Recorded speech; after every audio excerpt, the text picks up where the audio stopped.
just start. Okay, so hello and welcome to ThoughtWorks. Welcome to this meetup tonight. I have some things that I have to say before we start. First of all, the drinks are there. Please put the empty bottles in the boxes, like the right place to put. And we have some food. The toilets are in the hallway, and the emergency exit is in the opposite way that you came. So easy, right? So going the opposite way. But nothing will happen today. So I want to tell you what is ThoughtWorks. So ThoughtWorks is a leading global technology consultancy that integrates strategy. You do good. Strategy, design, and software engineering. We completed 30 years this year, and we have many offices around the globe. We do have a code of conduct that says that basically be excellent with each other. So for us, this is super important. So please be respectful, be excellent here to have an amazing night. And that's it for me. Thank you. So thank you and have a good night. And also, if you have any questions about this cool company, ask Agatha or Sandra. They know everything. Everything. Yeah, I forgot to say my name as usual. The bottom one. The bottom one. All right. Also, we, as Social Developers Club, want you to be excellent. We are an international network that organizes all these events, like after-work events, but also workshops and conferences. Our main reason is to bring more diversity into tech, and throughout all these events, like I said, like meetups, but also conferences and workshops, we try to take down the barrier into tech a little bit more, and we try to focus on all kinds of areas in tech, not only the specific programming languages and frameworks, but also more topics that include the environment we are living in and how we can change the world with our skills. And that's what we're also going to do today. But first, here is another rule from my side. Who was already at one of our events once? Okay, then all of you can explain later to the others what this means. But this is the Pac-Man circle. It's really important at our events because, you know, when you stand around in circles, grab a drinks, and in the breaks and after the talks, usually you stand around and talk. And I just want from you that you always leave like an open Pac-Man mouth in your circle, so anytime anyone can join your little conversation there. So yeah, just make sure everyone feels welcome here. Thank you. And then you see there's a camera set up. This is our live stream. And also I will probably take some videos and pictures here and there. But if you don't want to be on the pictures, that's totally fine. On this desk over there, we have a blue sticker. You can just place anywhere where I can see it well. And then we make sure that you're not going to be on the pictures, or at least if we take them, that we not post them anywhere. So then a little ad for the next meetup, which is also really cool. It's going to be about sustainable tech. And one of our speakers is already here today. Just raise your hand. Hi. So this is already in 2 weeks, so Tuesday in 2 weeks.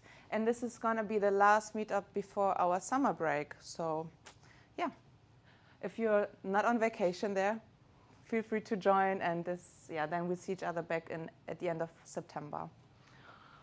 Alrighty, I think that's it. Yeah, summer break. Here, a little cool picture about this.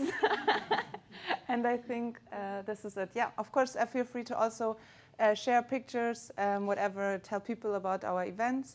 But as me, please also respect people with the picture, no picture tags. And that's it. And now I would like to give the microphone, but the live stream microphone over to also Julia. My name is also Julia, but the other Julia from Hacker School today, and she's going to tell us now more about corporate volunteering. Thank you. So Should we just leave the this in the break? background? The summer, yes. Not probably not. I prefer a Social Developers Club. All right. We should have done a Hacker School one. All right. Yeah, sure. We should do next time. Or just with the 3 jewels. Is this for me? Yes. I take that. Yes. Okay, it works like. You want to do it? Oh, this is so cool. Service. This was easy. I like this picture. Send this to Marie, please, Anna. Then she will be happy. Hi, I'm Julia. I work for Hacker School, as you probably may see. I'm prepared just in case it might be warm. I have as well a T-shirt. Therefore, this is what it is at Hacker School. We do not have any other items of clothing. But the cool part is if you travel somewhere, it's just easy that I can always use hand luggage, even for a week in the USA or whatever. It's just 3 T-shirts, 1 pullover, and all set. So I know that some of you already know Hacker School. Can I just see, have you ever heard from Hacker School? Yes, oh, this is so good. So I just make the short intro, what we do and like why especially skill-based corporate volunteering is a really, really cool thing to do. Why that Hacker School started? It is actually thanks to the school senator of the city. He decided about 10 years ago not to have IT as a topic in schools. It was rather like Latin or whatever thing.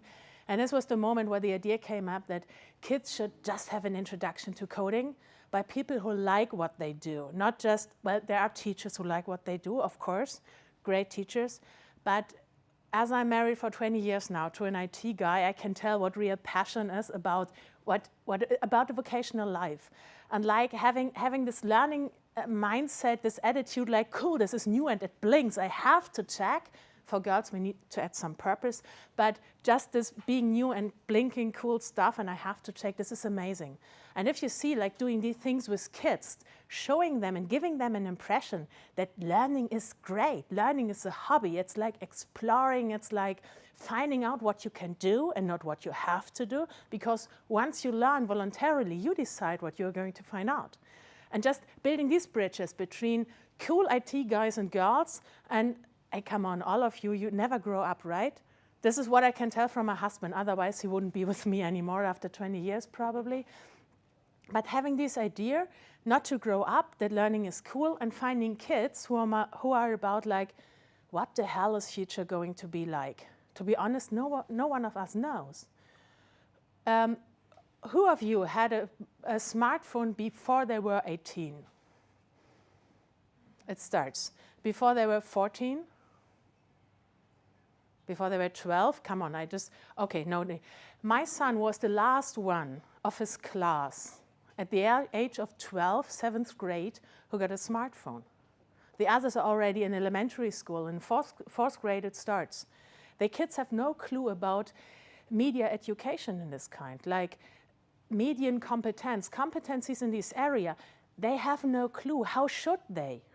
We tell them how to teach, we show them how to walk, but we give them a mobile for free, just like this, access to whatever you want. And most of the adults, like I mentioned I love my husband, but the control of, the impulse control of not gaming all the time he wants to. This is a thing to be developed. And how should my son at the age of 12, not being trained in anything like media competences, know that? And having the idea, giving them a clue how cool it is to learn about things, especially about media. It helps so much. And it's so much fun for you too.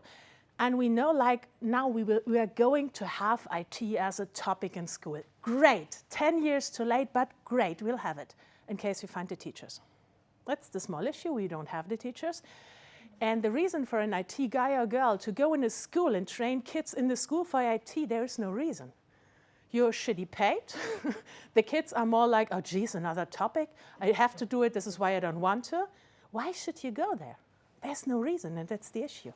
And this is why we love, especially in the idea of Social Developers Club or Hacker School or Code and Design, like the initiatives who enable you to play with the kids and just have additional value. And this is what we do at Hacker School, like we started just on the weekends on voluntary base. In the corporates, like doing crazy shit, Saturday, Sunday, having fun, presenting everything, proud kids, able to show what they did and being proud about it. Once Corona started, we swapped everything to, well, going virtual. After a year of deep mindset issues, now it was a week actually, but we were like, geez, do we have to close? are we out of the game? We can't go to companies. Then we swapped everything to Zoom. Yeah, it was a bit crazy at the beginning, but now it works pretty well. And then we invented Girls Hacker School for girls and their moms, because we found out that moms have a really bad influence on kids, on girls going into tech. It's like, oh, sweetie, mommy couldn't do calculation either. Hey, shut up. This is not helpful. And just, you know, okay, probably you have to train things a bit more. Okay, fine, but then just do it. And just having this protection area, oh, please don't go to ICT, they're just guys. Yeah, then we have to change it. So Girls Hacker School is great. Then we started to go into schools for one reason. We were not able to get 50% girls in our courses. Okay, there was the second reason. We were not able to reach the socioeconomic disadvantaged kids. I hate this word, even in German. It's sozioökonomisch benachteiligt. It really sucks. But none of us were in a position to reach these kids. But we have to. We're having more and more kids leaving school without a degree. And we have so many kids who are somehow lost. Either the parents don't care because probably they are too poor, had different issues, or they are too rich and have different issues, but they are not with the kids. And this is what we need to change. This is why we have to go where we find the kids. And this is in school. Like in Germany, we have a Schulpflicht. They have to be there. They have to change oxygen and CO2. They just don't have to learn, but they have to be there. So this is where we find the kids. And how can we manage to inspire them? Through skill-based corporate volunteering. Because now we are not on the weekends anymore. So during the during the week, you have to work, at least most of you normally. And so the idea is to really use corporate volunteering as an opportunity to make the companies allow their people to do crazy shit during the working time. It's cool for the employees because it adds some meaning, at least, purpose, whatever you name it.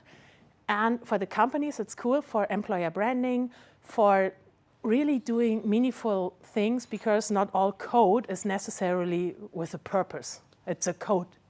And so this is where we started to really go scaling. The idea is that we are going for this year to reach 25,000 kids. Fingers crossed. I have to be careful as a colleague of me is here. She knows the numbers. At least last year we managed more than 10,000. This year 25, next year 50, then 100. We just double. It's very easy for calculation.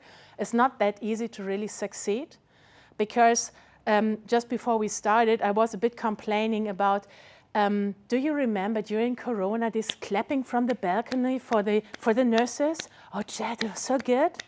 You feel ashamed thinking a bit on that? And this is what we are facing just these days. We are told so often that we are great and we are doing cool stuff. And it's amazing that people like us decide to find others to save the world. Congratulations. It's nice, we know that it's good what we are doing. But what's much more helpful is like support with money, support with time, and support for the kids. It's not for us, we're just a social startup. It is for the companies because they're looking during this shortage of skilled labor. Well, it's a threat. We need to have more people who are inspired to get in these cool jobs where you can change things.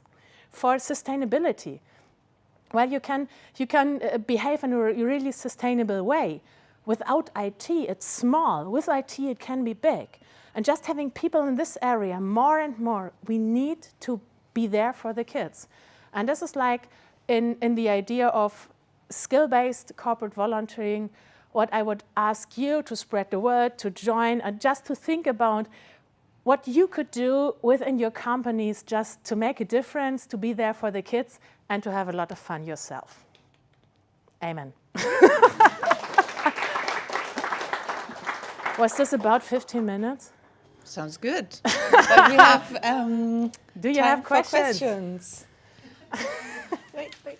She was a little faster. Could you explain a little bit more about what the skills are you want to reach or you want to give to the kids?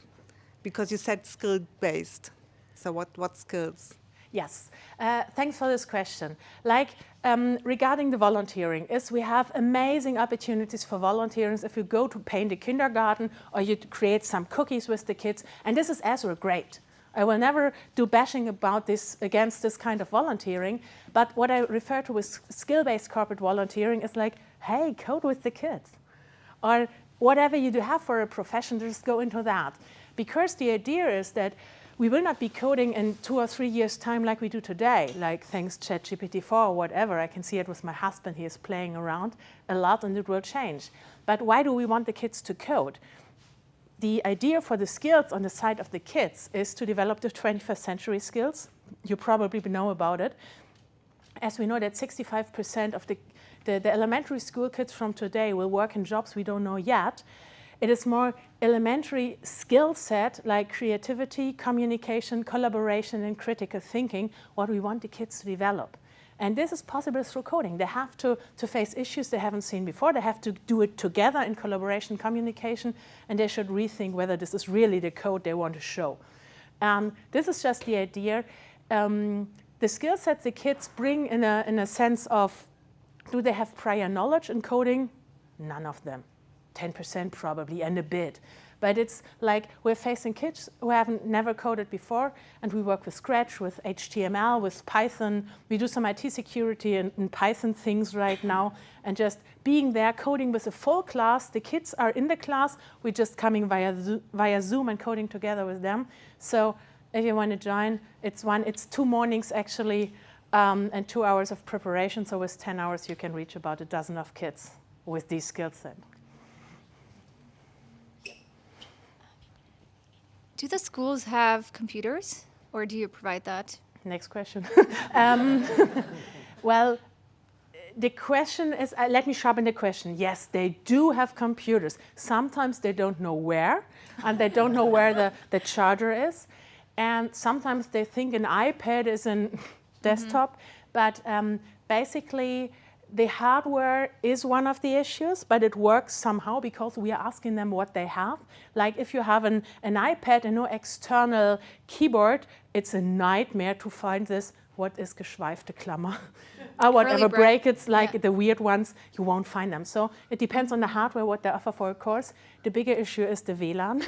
Like the Wi-Fi is theoretically there, but the schools do not know whether they think it's good enough, and then they're surprised. And so, yeah, we are working on that. Okay, yeah.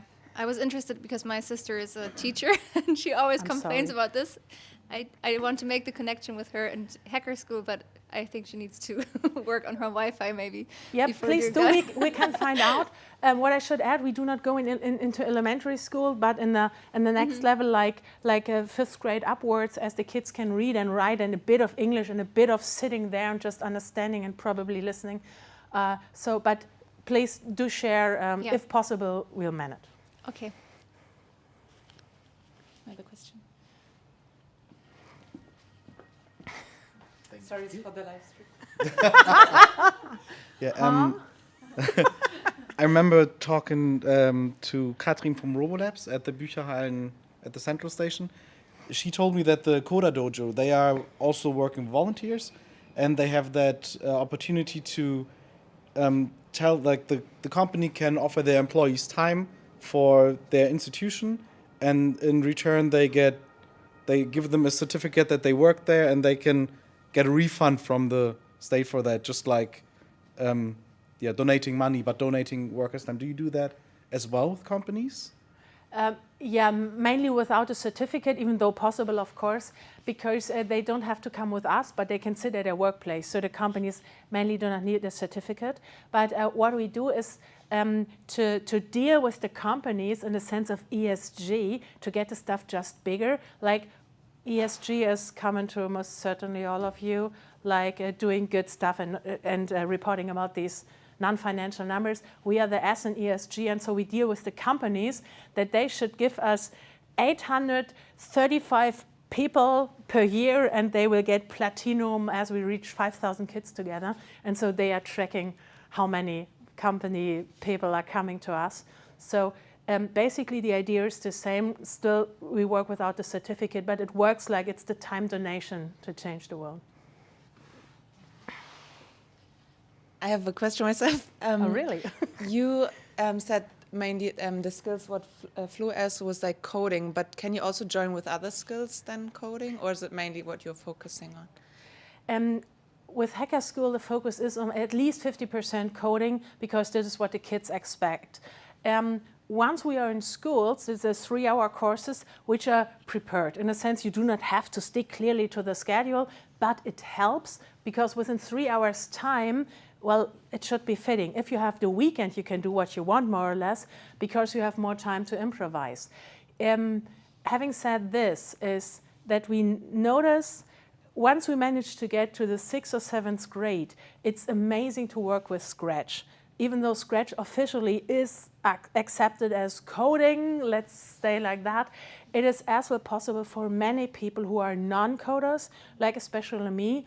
My team is saying that I merit my IT competencies, which is not nice for me, but nevertheless true. And even though I can do these courses too, and getting an idea about algorithmic thinking and how you could introduce this to kids is as well possible without being an official coder. All right. Then, last one. Did you try it like to support some school with some hardware actually, or is there any opportunity? Because I can talk about my company. We update our hardware every 2 to 3 years, so we decided like to donate old hardware to the school. So it was really new for them, like 2 years or 3 years old hardware. So for you, is there any opportunity to support the school with such a hardware? Yes, for the schools it's a bit more complicated as we're in Germany, and the German angst that in case a computer might explode, kill a kid and everyone is going to jail is there somehow. What we are doing is that if we got a donation for hardware-wise to ourselves, we support other initiatives like Mood Academy or the Tafeln. They just got about 30 laptops the other week because, well, we have about 500 laptops right now and we don't know where to go. And this is just in case we have to swap again, like the bureau. No, but directly giving these to schools is complicated due to restrictions. But if you have really good hardware, just let me know if you want to. There are initiatives like Hey Alter is as well a really good initiative. They are doing this like refurbishment at scale, and they are doing quite a great job. All right. Thanks again, Julia. My pleasure. All right. We will have like a 5, maybe 10 minutes break now until Simon is ready and is getting us all the insights from Sea-Watch with the next talk. So feel free to grab more drinks in the back. The bathroom is to your left. It's unisex bathroom, so you can use any. And we have also more snacks that needs to be finished by the end of the event. Thanks. Thank you. Thank you. Yeah. Thank you so much for having me. I was very happy to be invited. And I'm here to talk about Sea-Watch a lot. I'm working for Sea-Watch, so obviously this is what I'm going to talk about. But I do think this is kind of an example for a lot of similar organizations. There's going to be difference in details, but I think most of these applies to a lot of things. So if a lot of this speaks to you, but this is not really the field that you want to engage in, pick another organization that you like. I'm sure they have 90% the same problems. All right, so to start off, I'm going to talk about Sea-Watch a bit. Sea-Watch was founded in 2015. There was a huge humanitarian crisis on the Mediterranean Sea. A lot of people were drowning. And the Italian government stopped their program to actually rescue people. So the response was to just like buy a ship and do it ourselves. I was not involved at that point, but it was always a political organization.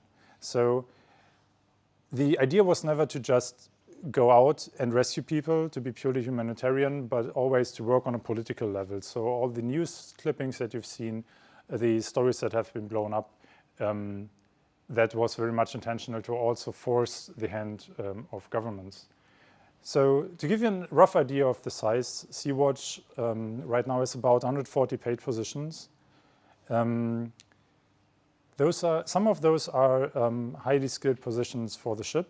So captains and chief engineers are hard to find as volunteers. We generally try to get the whole crew composed of volunteers, but at some point we just have to accept reality.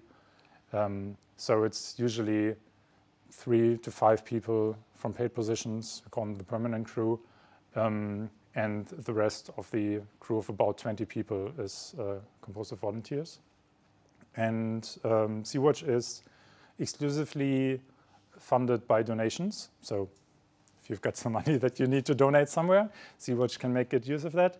And the budget is a bit over 10 million. So this is fluctuating a bit, and recent years it has been going down. There's a bunch of reasons for this. I don't think it's too important to go into this, but just to give you a rough overview. Actually, I want to go into the pictures a bit, because so Sea-Watch, as I mentioned, the idea was to just go out and buy a ship. We are currently fitting the 5th ship, the Sea-Watch 5, which is actually the 6th ship, but the naming scheme is kind of messed up, to be ready for action. So as far as I know, it's still in Flensburg. It's scheduled to move soon. So the Sea-Watch 5 is the one at the bottom here.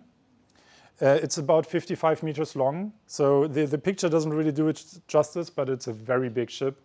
It was originally a supply ship for oil platforms, and we bought it pretty cheap, and we are retrofitting it for the humanitarian actions. That includes a lot of IT work, which I get into in a bit, but also like installing a hospital, installing facilities to feed 400, 500 people in case that's needed. Yeah. So the mission concept here is to basically loiter in the areas where we suspect that our help will be needed and then react to the situation at hand. On the top right, we've got the Aurora, which is our 5th ship actually. And Aurora is much smaller. I don't know the actual size, and it's not actually fit to be at sea for a long time. As far as I know, it doesn't even have like a proper bathroom. It's like a camping van bathroom style thing. The idea is to be on call in Lampedusa and basically listen in, and if there's something happening, go with it. It's a very fast ship. It's by far the fastest ship in the civilian fleet. So the concept is working out pretty well. Aurora was actually detained by the Italian government until I think like 3 days ago. So yay. Besides the ships, we also have 2 planes. I just put a picture of one plane because I thought it's a plane. It kind of looks similar. And got the picture from looking from the plane. They are operating as much as they can to patrol the routes and get insights and forward information forwarded to the Italian Coast Guard, call on merchant vessels and stuff to help people. And it's pretty effective. They sometimes, when they fly, spot 12, 13 boats in one day. So there's a lot going on. So I'm just assuming that most of you already heard of Sea-Watch, and this is what you've probably heard of. So this is Pia Clem. She's threatened with 20 years in jail and a ridiculous fine. This is a common tactic to criminalize our work. Technically, there is a legal requirement to aid people in distress, and we are basically just fulfilling this legal and humanitarian requirement because others aren't. But for political reasons, which I won't get into right now, this is criminalized a lot. So this is what you read about, or you read the happy headlines that, well, happy in context, that a lot of people are saved. This one is from over 1,000 people were saved in a single day. And there's also the headlines that we'd rather not see, where it doesn't go as well and people die. People die a lot, actually. So this is tough. This is heavy stuff. And it's kind of hard really to figure out, okay, so this seems so big, how can I connect to that? And this is what I'm going to go into more detail in the rest. Before that, a quick bit about me. Hi, I'm Simon. I started out as a developer and kind of branched out from that. So right now I do like project management, business analysis, operations as in like infrastructure, stuff like this, a bit of like team coordination. I kind of get drawn into everything that needs to be done around me, so I'm involved in everything, really. It's sometimes a bit of a problem. I am on a paid position with Sea-Watch since February 2022, and I've been volunteering since roughly summer 2020. I was working with ThoughtWorks at that time, and I was on the beach. Corona was just coming up. My project got canceled, so I had some time. And I was asked whether I want to get involved with this like custom software that Sea-Watch was developing. And without hesitation, I jumped on it. So, and then part of me wants to believe that someone in staffing held a hand over my head and kept me out of the way. And I had a lot of time in the summer of 2020 to actually work on this project. And then, oops, sorry, it was not intentional. And then when I got staffed again, was working on client projects again, I had very little time and I couldn't really find a proper way to work on this in the way that it demanded. It was a bit annoying. Project didn't really move along. And at some point, people from Sea-Watch asked me, well, isn't there a way we can throw money at the problem? The financial situation was a bit different back then. And I sat back and said, well, I can think of something. So that's when I left ThoughtWorks and joined Sea-Watch. As an activist, I've been on and off. I wouldn't call myself like really engaged as in like straight. I don't have like a straight political line that I've worked on, but I've been doing stuff on and off forever, basically. A big thing in my personal history was the 29 student occupations, so I was involved in that when I was studying back then. I've also been involved with the Extinction Rebellion a bit, so a lot of times. But Sea-Watch, I mean, I'm working for Sea-Watch, it's a bit different, but it's by far the biggest organization that I've been involved in. All right, so back to Sea-Watch. I mentioned there's IT on the ships, but there's IT everywhere. Sea-Watch is a pretty big organization, 140 people, and even though a lot of the headlines might make it look like there's a crew that just like goes out and does stuff, a lot of this is just people coming into the office in the morning. And those people need something to work with. They need laptops, they need, well, we're not using Google Docs, we're using Nextcloud, but they need that be set up, they need Wi-Fi. A lot of people are also on the move, so this is a big thing. Really, the core part is communication collaboration tools. So email, as I mentioned, Nextcloud, forums, like all these kinds of stuff. Besides laptops, there's also phones. Especially working with volunteers, it's sometimes hard really to put a boundary between your personal life and your work life. So having a dedicated phone for this is very advantageous. And also the network on the vessels. So the Sea-Watch 5 is very big. The Sea-Watch 4 was almost as big. And there's laptops on there that are specific. And the specifics also is satellite uplink. So when we're near the shore, we use LTE, which is faster and much, much, much cheaper. But at sea, the only thing that really works is satellite. Well, if it works most of the time. So getting this set up and connected is definitely something we are working with. And there's also some sensors and interfacing. We've got we actually logged the temperature of the fridge in the hospital on the ship in Prometheus with Grafana dashboards. People like that, looks pretty nice. And we also upload the telemetry from the ship itself to a database that so that the civil fleet can be tracked and we can get some archiving of the developments in the Mediterranean. And so 140 people, this is going to be a mix, right? So a lot of them are very confident with working what we have.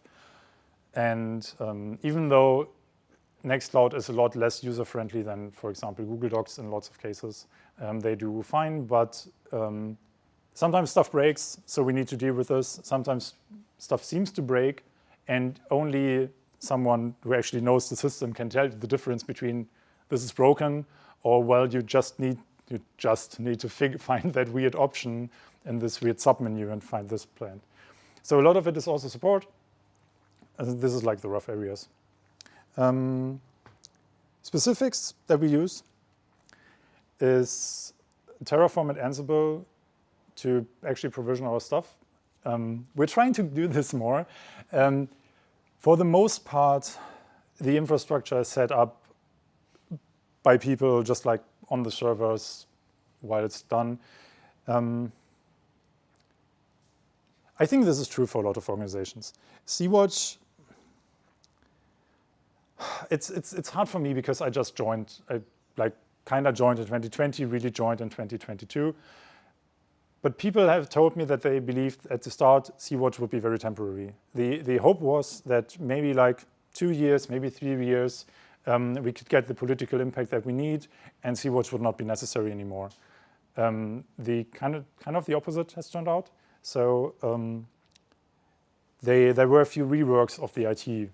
So people put up stuff that, like easy solutions that cover a lot of use cases, and that's not quite the way that we would approach it if we would do it in a professional setting. Also because a lot of people don't actually have a professional IT background, which is fine, but there's some specific space that we can contribute to this. I'm going to go through a few more technologies. I'd be interested to talk to me later how much of this we recognize, because I'd be really curious to know. So we use Proxmox for virtualization. It's kind of a Linux distribution that we've got installed on a few dedicated servers, and then we can provision VMs there, kind of like EC2 in very cheap, but they not Amazon for that. We use Opsy and Relution to manage software on the client devices. Opsy is mostly for laptops, Relution is for iPhones. So we can install software so people can just like regular device management. We've got the Univention corporate servers. This is actually a commercial product. We're mostly trying to use open source, but we've got a few contracts with commercial providers, mostly or almost exclusively if we can get a good deal.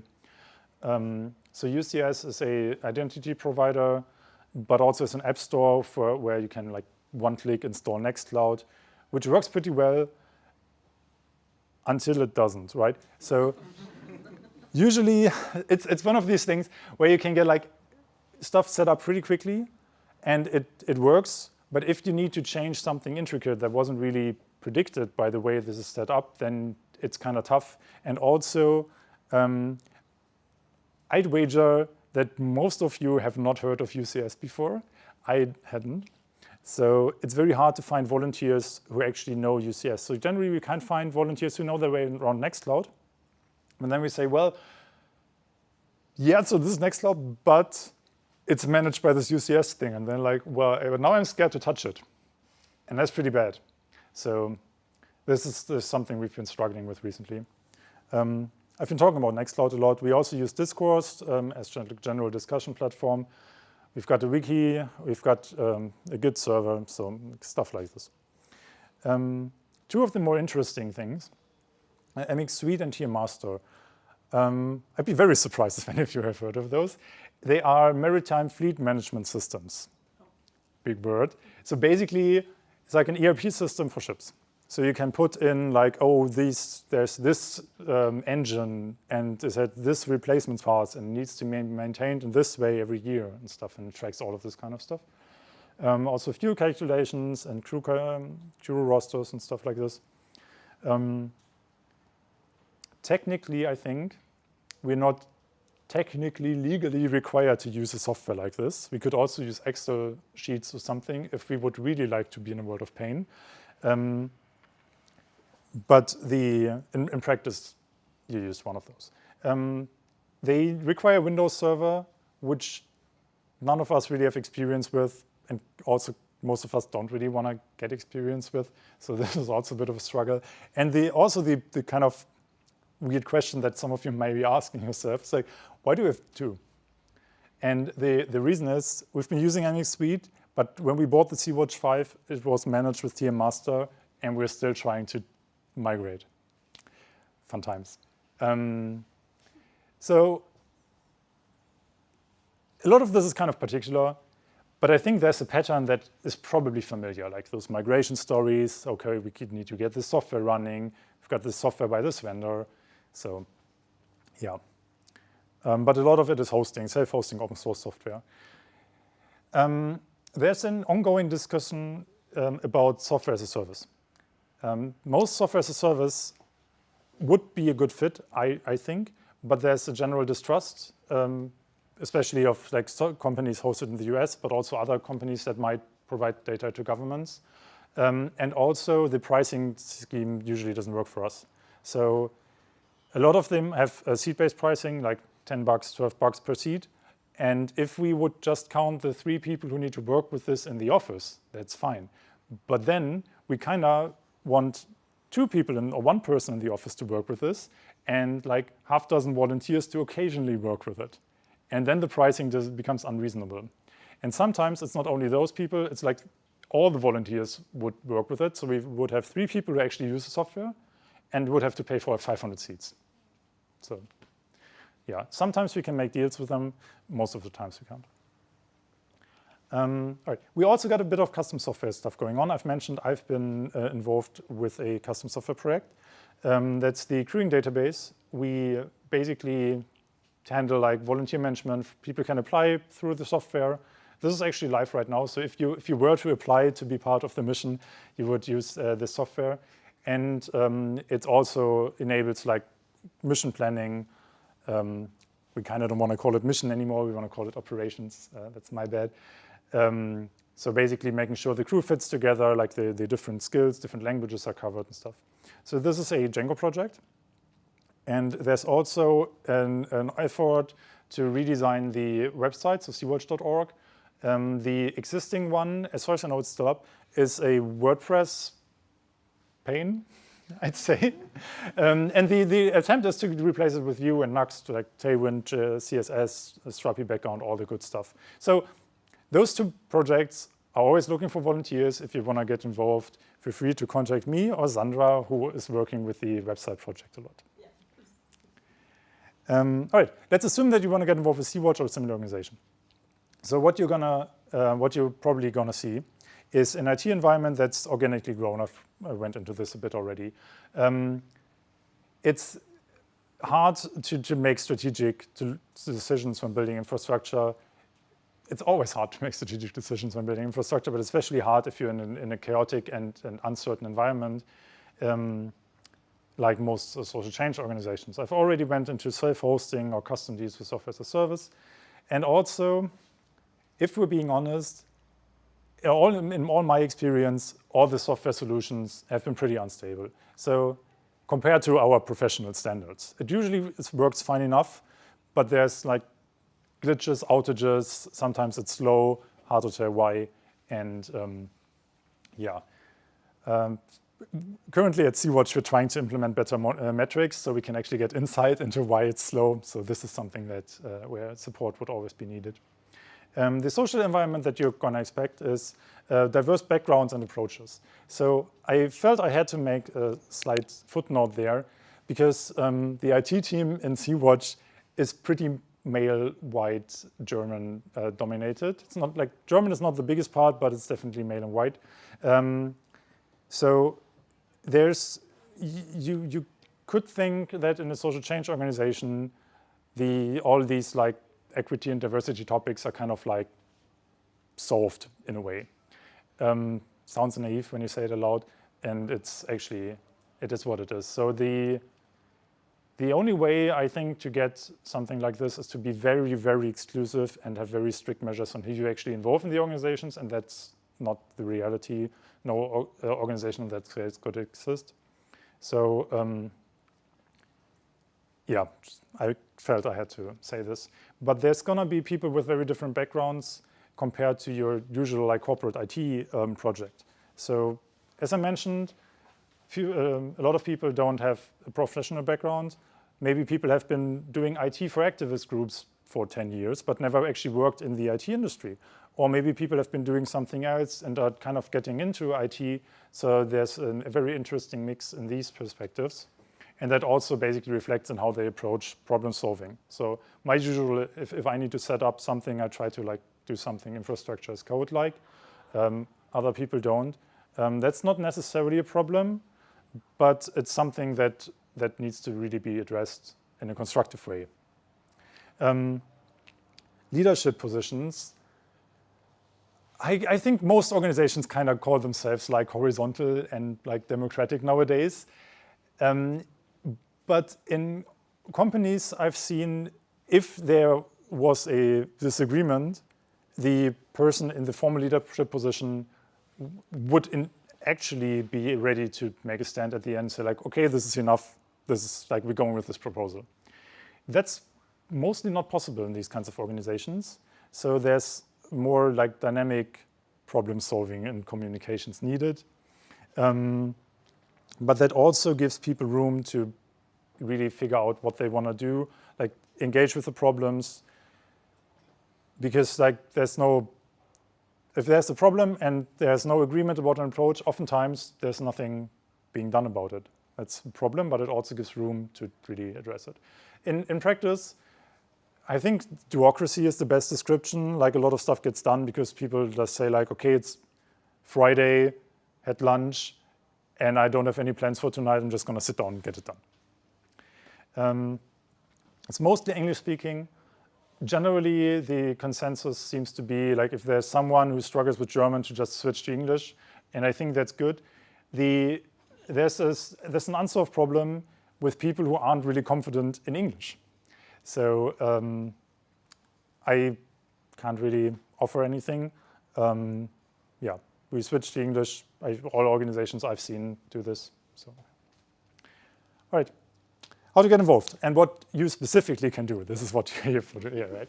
So the thing, I've mentioned the different backgrounds, different approaches. What we really can bring as people who've worked in the IT industry is figure out what are the things that are tough to learn outside and what of those things apply. So I've mentioned the stability. It's very hard to stabilize IT systems if you don't have a systematic approach and if you're not basically like given the playbooks from the industry. Like the industry tried to figure this out over the last like, I don't know, 50 years or something. I feel like we're doing a kind of okay job most of the time. So bringing this in, figuring out like, for example, okay, so sometimes the mail server is slow. Okay, so if we get metrics, then sit down, interpret the metrics, and then like specifically figure out what to do, we can get it done. This is something that sounds pretty easy to improve, or like sounds pretty easy to say it, but approaches like this are very hard if you don't actually have the structured approach to working with it. So this is definitely something we can bring. And also gaps.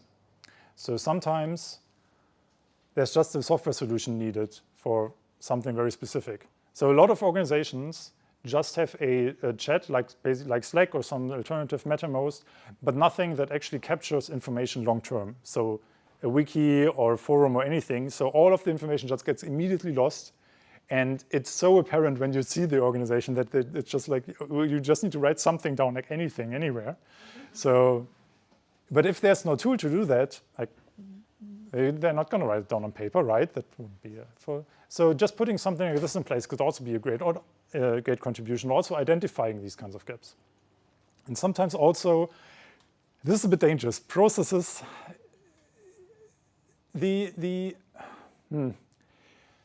Bringing in processes into an environment, especially if you haven't been there for a long time and other people have, is tough and risky. And even though the process might definitely be what the organization needs, it might be the wrong thing to really push for it. So sometimes this is a very, very useful thing. And I think this is something that we as professionals should look for but we should be very careful with actually pushing too hard for it. Offering is great, but saying, okay, for example, like, oh, we need to do sprints, random example. Sometimes this is great, and if you can get the others on board and it works, perfect.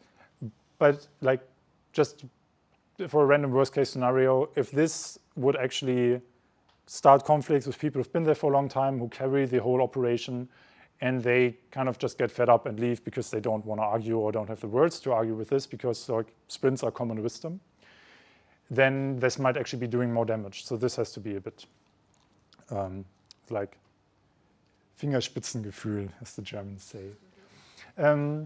Yeah. So how to get involved? Basically, it's gonna sound stupid. You just need to get in contact with people, and you need to keep pushing because so much stuff gets lost between the cracks. So I'm trying, right? So I don't want to say like I'm better than anyone else, but I've picked up like emails we got about people who offer to help us, and then I thought, oh, this looks great. Like I should contact them. So like, oh, this email is like 10 months old. So if you don't get a response, from everything I've seen in my life about these organizations, the reason will be because people kind of forgot, it got slipped through the cracks. It's not because people think you're weird and don't want to interact with you. This is it's kind of funny to say this, but it kind of feels like it's sometimes approaching these, especially like these activist organizations that have a very like unprofessional, but in the positive sense feel. That they, okay, I'm going there, it's like, oh, I've worked in IT, I haven't really done activism a whole lot. They're probably gonna think like, oh yeah, I'm probably gonna show up with a suit or something. That's not how it works. So don't be scared. Feel free to state what you wanna do. And if you don't get a response, send another email. But it's not really fixed after that. So onboarding is also tough. Undocumented, badly understood systems don't really make a good onboarding journey.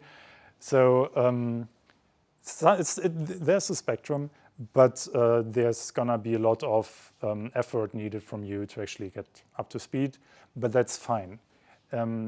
The best thing that you can do is get involved with an organization and be there for a while. It's not about like putting in 30 hours or like besides your day job, maybe in a week. The real value you can bring is if you've been there for a while, if you kind of understood how the processes work. It's going to be hard, especially in a big organization. But if you understood, like once you understood how the software systems work, and then you can actually like really contribute in this like way that only you can because you've done this stuff professionally. Yeah, and that's basically it. Don't be afraid. Pick the organizations that you like. All organizations are software organizations in a sense, so that's maybe a bit too far. But all organizations depend on IT systems. If you specifically want to develop, that's probably gonna take a few more tries because smaller organizations don't really have the capacity to have custom software projects, but there are enough custom software projects out there. And also, if you don't work with code directly, either be it infrastructure code or actual application code, there's also a need for a contribution. These software projects, they need people who like understand the stakeholders. They need people who write the stories. They need people who figure out how the UI should work. Just like you know. So feel free to contact us. Feel free to contact all the other organizations. And thank you for your attention.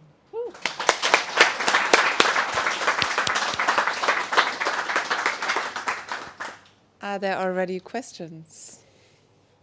Okay, you were 1 second faster. It's about speed. Hi, Simon. Thank you for this insightful talk. I would have a question. What are the real challenges that you're trying to solve? You talked a bit about instability, I guess because of availability issues. What are the challenges that kind of happen in this type of organization where you need IT support with? I mean, that's a big question, right? So this is gonna be like picking some random points to answer.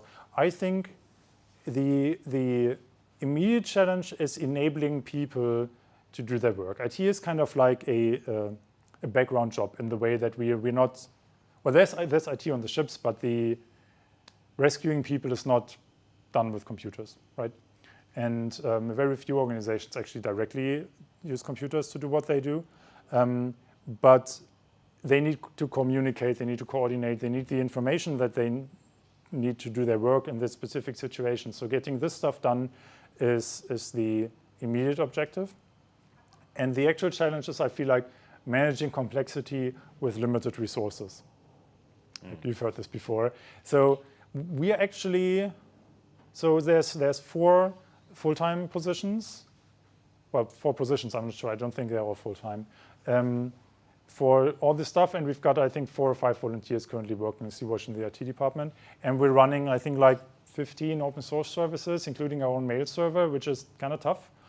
And getting this under wraps and kind of trying to figure out how to deal with this, because we cannot, like, we would like to sit down and basically like structure it, monitor everything, get everything stable, but we can't. So the question is like, where do we focus and where do we invest our energy?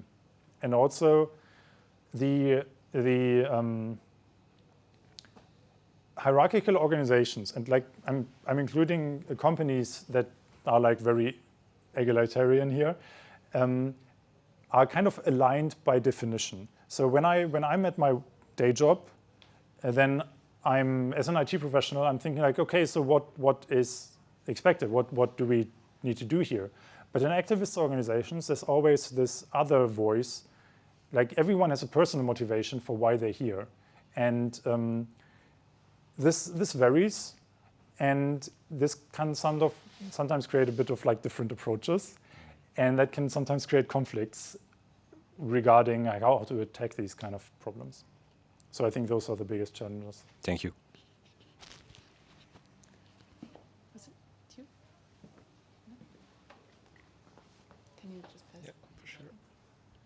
Hello, Simon. It was a great talk. My question is that in terms of contributions to your company and the code base, has Sea-Watch considered going open source for some of its code base, and is it not possible considering the financial limitation this company has? Yes. So let me just go back here. So these are actually the links to the repositories. So both of these projects are open source. Yes, I'm kind of looking at you, Sandra, because I'm not actually sure about the website. So the main repository is definitely open source. We've got a bit of closed source infrastructure code, as you probably expect.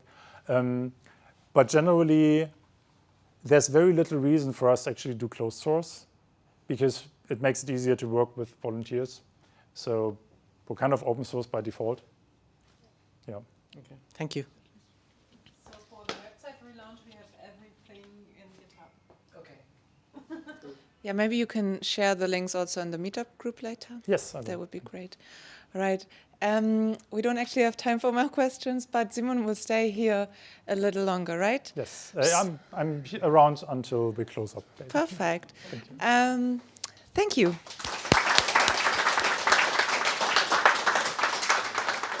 We have one more small laptop switch, so we have about 5 more minutes to grab a drink, and then we will solve what this blue mystery box is about. Yeah, you can already get excited about this, and see you in 5 minutes. Yes? All right, all right. Thanks for still being here and being here in general today. I think it's so cool that you all are so interested in the topics. We heard 2 talks about how to get involved in already existing organizations.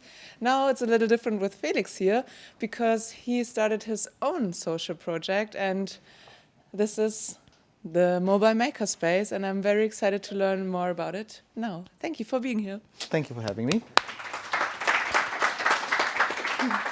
Moin, I'm Felix. Come couple of words about me. I'm a mechanical engineer by trade, but drifted into the IT corner a couple of years ago, and I'm now working as an IoT producer, as it says on our LinkedIn page. I'm only part-time employed. It's 20 hours a week, and the 20 plus hours the rest of the week, I started my own company called Make It Mint. The idea why I founded this, while I was a student, I was always working with young people. I was working as a teacher or as a, what do you call them, the people, the lecturers, you know, no, not the professor thing, the student. Yeah, tutor, thank you very much. That one, I was doing that. Exactly, and what I was always, my problem was when I was in high school or even before that, was that I had the question like, what do I even need that for? In a lot of STEM subjects. And the problem in our educational system is that the teachers always said, yeah, that's a dumb question, or who cares? I think most of you know that answer from school. And that's hard to accept. And when I was studying mechanical engineering, I finally learned what I actually needed. It's that stuff from mathematics, from physics and other fields, and that how they were all interconnected.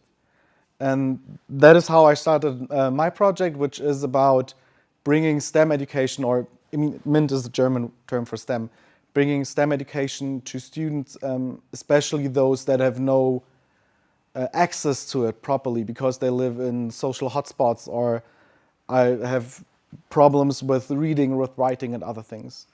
So I'm going to quicken up a bit about this. The maker bike that Julia was talking about, I'm coming to that as well. So what I'm doing, for example, is on the left side, or the right side, is it? Left on the screen. On the left side, this is one of the youth centers I regularly work at, so I'm there once a week because I believe that it's better, especially in high-risk areas or in hotspots, to have a constant offer that students can regularly meet you because of a multitude of reasons I'm getting into in a second. These are 5 to 7-year-old children using Scratch for the first or second time. They're only playing around, but that is exactly what's on the first page. Just be there. If you want to volunteer for something, the most important part, if you don't do something like a hackathon for 1 day or 2 days, but if you're there on a regular basis, is just be there. Be there, contact to the world of STEM, or whatever you want to call it. The second part is what I started a couple of weeks ago at near my apartment. We have a beer bench in the basement, so I just got down my 3D printer, my soldering iron, my 3D printing pens, and a lot of other stuff, and we just have a repair cafe every other week. So every 2 weeks, I'm just sitting there. If either someone shows up or they don't. Usually, when I started at 2:30 p.m., at around 3 p.m., the school children will show up. First time was 4 children. Second time was 12. The third time was only 2, but that was because they had a school festival. I knew about that, but I still did it because also adults come around from about 4 p.m. I started this because while I was working, I realized I'm doing so much paperwork, and I hate that. So to stop me from doing that and to actually get in contact with my local community, not Hamburg wide, but right outside my door, I just sit down there. I posted it on nebenan.de. I put up a flyer at our house, at a supermarket, and at the ice cream shop around the corner. And we just started this a couple of weeks ago. So I had to deal with the ice cream shop. We have little 3D printed ice cream cones, and the children can go to him to get a scoop of ice cream for €1, for example. So this is something, you don't need all this equipment I have. I'm doing this for a living on the side. But if you just sit there with a laptop or with a 3D printer pen, which is not too expensive, with €30, you can just do this in your community, and you will easily, probably easily find people that have similar interests. One woman came down and she said, "Oh yeah, I can just bring my sewing machine." It's like, sure. Why not? Maybe some children are interested in that. And maybe even like talk to, if you don't have the equipment, I have a power station, solar powered, so I can do this outside wherever I want. But if you can't, just talk to one of the cafes around your corner. If you can use 2 or 3 tables once every 2 weeks, maybe not during peak hours, they might be interested because it gets them into contact with the community, and it's good publicity for them on the site anyway. and they'll get people in there. Just some ideas what you could easily do yourself. You don't have to do 4 hours during the middle of the day if you have to work, but this is just an idea. Then this is something we did with a colleague of mine at a youth center. This is a parkour, and there's coding. This is information like if clauses, while loops, for loops. We put all of this into these parkours. The children run through them. They get information. They have to react on that. And this was the best part. This little board, they had to roll around through here, and they weren't allowed to touch anything. And in the end, after everyone finished, they could rearrange the whole parkour. And then we talked about what coding content they just did. Like if they have an if clause, if they have a for loop, a while loop, whatever. And it's just about getting them interested in this topic. They are usually 10 to 8 years old, so their attention span is around 5 minutes, so can't do too much. And this is a 3D printer that was gifted to Youth Center by one of the companies in the surrounding area. And actually, I don't have a picture of it, but, oh yeah, I do, wait. That Ultimaker back in the back, the SAE Institute actually gifted that to us, and I fixed it because there was something broken in it, but I fixed it at that meeting, and then I gave it to the Haus 3, which is a youth center in Altona. So they also have a 3D printer now, and they have people using it and teaching children with it.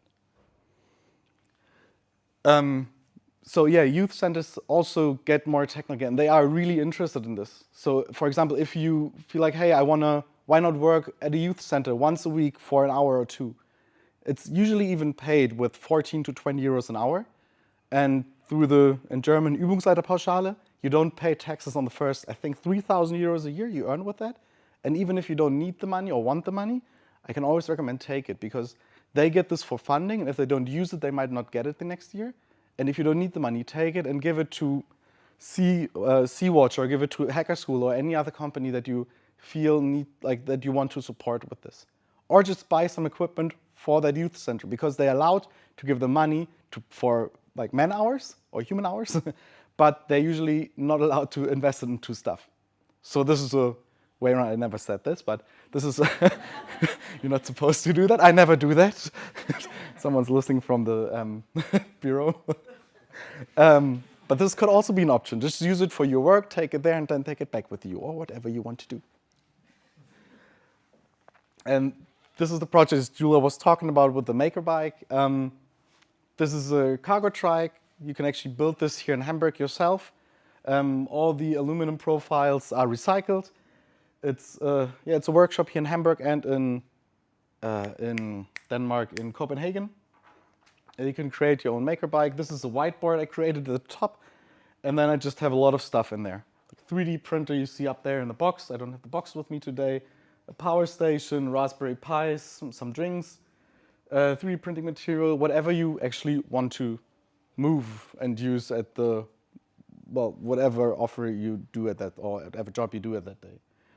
If someone wants to take this for a spin, you work at a youth center and you want to try this out, just give me a call. I just lend it to you for a day. I don't really mind.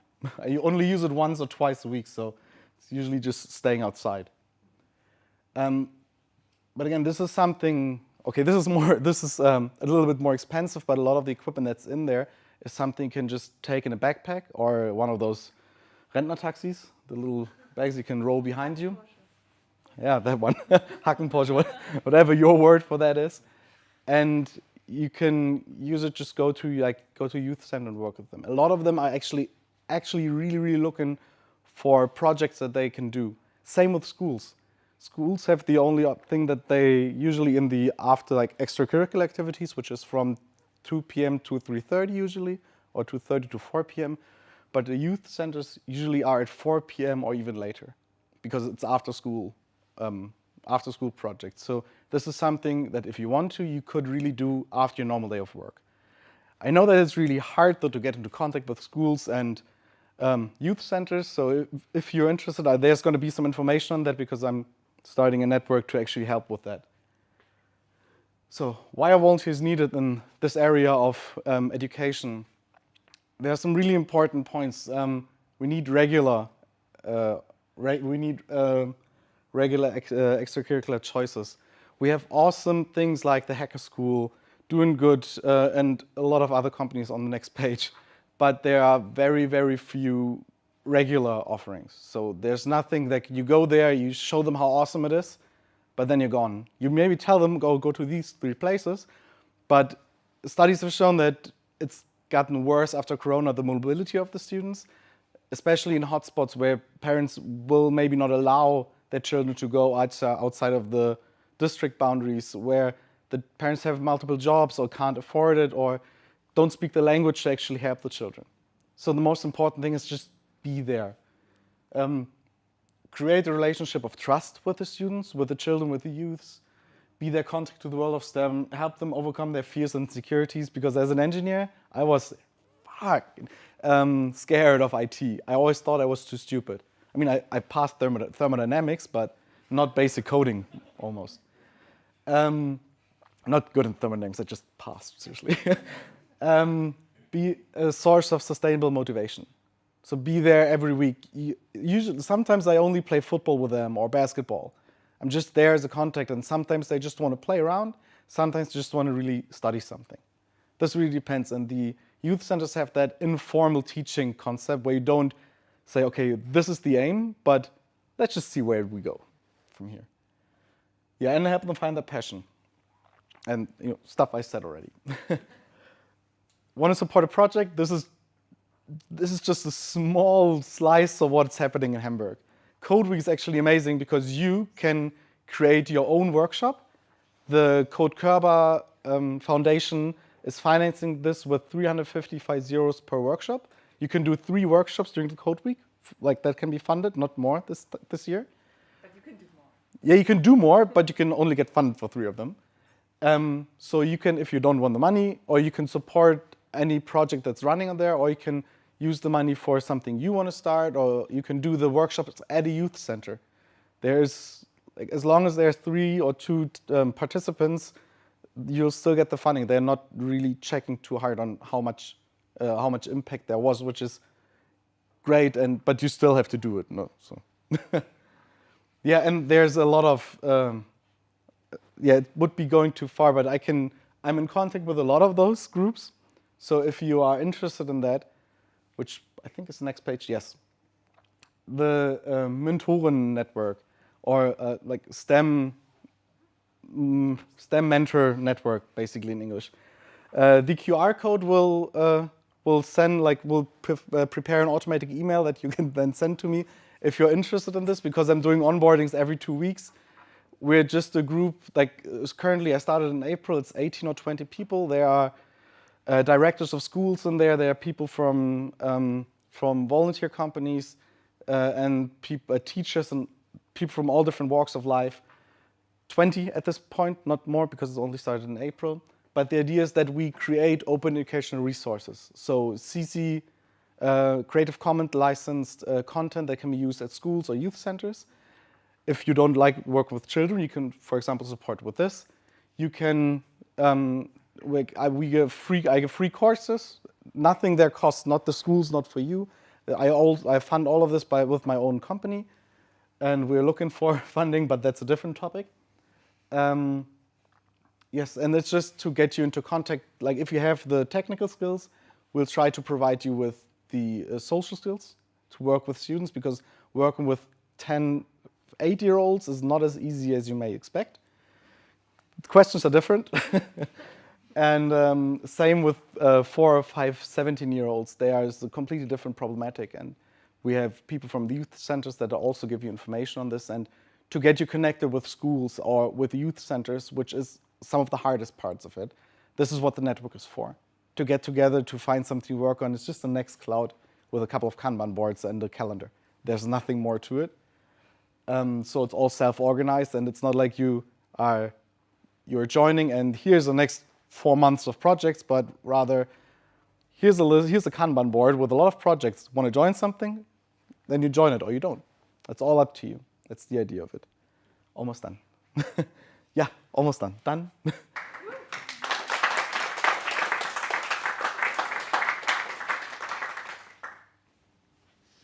Okay, ready. Are there already questions? Nice, then I can start. Okay. So why did you start your own project if there are already so many other things going on? Because I wanted to be very self-reliant for some time. It was always, I didn't want to be told what to do all the time. Yes. And I really like this. The great thing is that I have a half job. I don't have to take as much money from companies, and I can do a lot of volunteer work with the groups. But that was one of the parts. The other part was that I learned pretty quickly that there are a lot of, I thought at first there's nothing. Then I found out there's a lot of different projects going around. But most, like 90% of them are workshop-based, like once-off based. Okay. And because I was usually in social hotspots, I figured the students are always, they are left behind on so many bases. And now someone's coming, showing them this awesome thing, which they probably really like, but we don't have something to keep them going. And if projects would say, hey, look, let's do a workshop, but also get one person that's going to be there constantly afterwards, once a week. Or maybe get parents more active into schools.